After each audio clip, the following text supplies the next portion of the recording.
كيفك يا روحي؟ أهلين يا قلبي. صليتي شي؟ لا ما صليت. وليش ما صليتي؟ جيت من برا تعبانة ونمت. براحتك. وصلت ولا لسه؟ ايه وصلت. وإمتى وصلت؟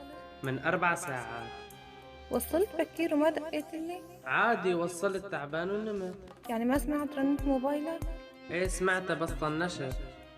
طنشت مكالماتي؟ ايه مثل ما انت طنشتي صلاتك.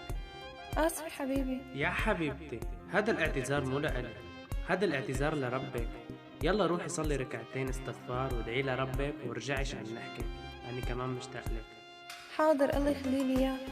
هادي اللي اسمه حب، وهذا الشبي اللي بتحتاجه كل بنت، إنه يخاف فيها ربه لأنه بيحبها، مو الشبي اللي بيقلها قومي تصوري وبعتيلي، وإذا ما قبلت بيزعل منها وما بيرد عليها.